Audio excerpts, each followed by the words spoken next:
This is Shraysi Tandon. She is at the IMF and World Bank meetings here in Washington with more. Hi, Shraysi. Hi, Phil. That's absolutely right. The IMF did warn today in its Global Financial Stability Report that it is concerned about the U.S. defaulting on its debt. The IMF says that if the U.S. does potentially default on its debt, it could have significant repercussions on global financial markets all over the world. But that's not the only focus of this report that came out today. The IMF does say that when the Federal Reserve does decide to start tapering its $85 billion per month stimulus program, that could potentially see a spark in global interest rates. Phil, I interviewed Jose Vinals, who's the IMF chief financial counselor. He was also the former deputy governor of the Bank of Spain, that's the Spanish central bank, and he spoke to me about the challenges of monetary tightening here in the U.S. Well, the first challenge is for the U.S. authorities, and that is to keep the tapering process consistent with normal markets and avoid any excess volatility of interest rates and overshooting of long-term interest rates. So that would be the main challenge for the U.S. authorities. In the report today, you talked about the importance for Europe to set up and implement a banking union as soon as possible.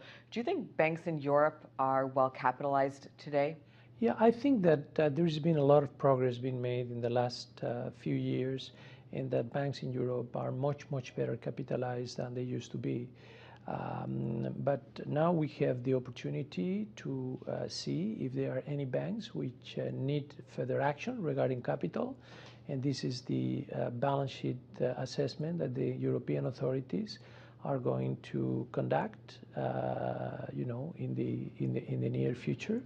The ECB vice president made some comments a few days ago, and in that he said the big banks' capital ratios in Europe are much stronger than the U.S. Do you agree with those comments? Well, I think that U.S. banks' capital ratios are good. The large banks' capital ratios certainly are good.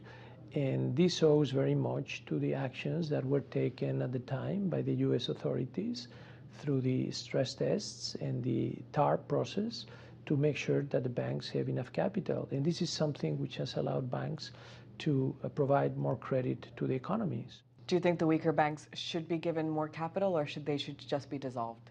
Well, it depends on whether the institutions are viable or not viable. And if you have non-viable institutions, there is nothing that you gain and a lot that you lose by keeping them alive. So you don't want zombie banks. You need to resolve these institutions, regardless of whether you're in Europe or in the United States. How worrying is the political stalemate in Washington for the IMF? Well, I think that dysfunctionalities in the political machinery of the first economy of the world are not good news, neither for the United States nor for the world.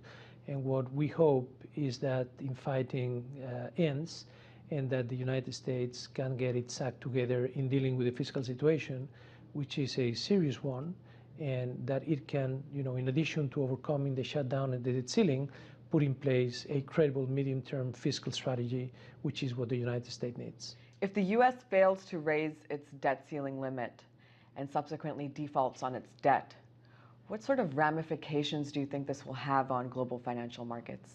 Well, if the debt ceiling is not lifted, and if in addition there is a default on the U.S. debt, this is something which is going to be a big negative for confidence in financial markets.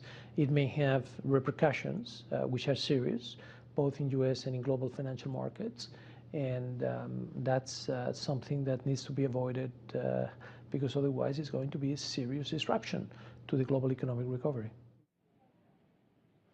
Phil, as far as the IMF is concerned, the worries of the U.S. economy extend beyond the current partial government shutdown, as well as the looming debt ceiling deadline that is coming up on October 17th. The IMF is going to very closely monitor how the Federal Reserve begins the tapering of its economic stimulus program, because the IMF believes that currently poses as the biggest challenge to global financial stability. Back to you, Phil. Shraysi, thank you.